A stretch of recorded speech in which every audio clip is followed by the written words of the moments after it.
د هلمند ملي راډیو ټلویزیون له لوري د 1405 کال په کانکور ازموینه کې د هلمند ولایت په کچه د لوړو نمرو ترلاسه کوونکي په مادي او معنوي ډالۍ وستایل سو.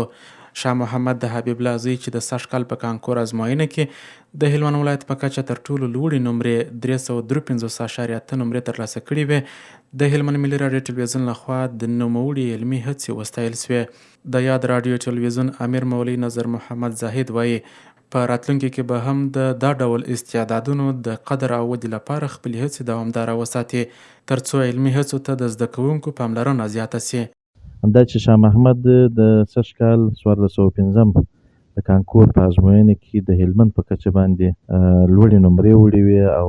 د کابل طب پوهنځي ته کامیابه شوی و، نو دا زموږ یو ویاړ دی او هلمند راډیو ټلویزیون مسؤلیت لري ترڅو دغسې ویاړونه او دغسې استعدادونه را دعوت کړي او تشویقي پروګرامونه ورته جوړ کړي. نو په همدې اساس موږ شاه محمد نن دعوت کړی و او د ده دپاره مو یو تشویقي خپرونه جوړه کړې وه ترڅو دغسې استعدادونه موږ خلکو ته وښیو ترڅو خلک یو الهام واخلي د دې څخه. ورته مهال شاه محمد د هلمند ملي راډیو ټلویزیون د امریت له تشویقي ستاینې څخه مننه کوي او د اسلامي امارت څخه غوښتنه کوي چې د دا ډول پروګرامونو له لارې د نورو علمي قدرونو او استعدادونو ستاینه هم وکړي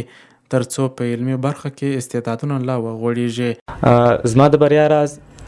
پر خدای جل جلاله باندې زما توکل، پر ځان باور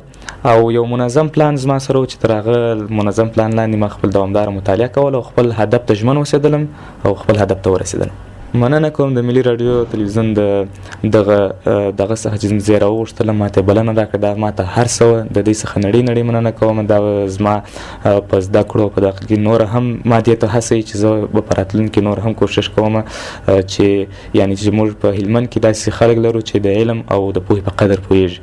ویلی سو چې د سږ کال په کانکور ازموینه کې د هیواد په سطحه لومړی مقام ګټونکی له پروان ولایت څخه راشد خان و چې پوره 360 نمرې ترلاسه کړي وې.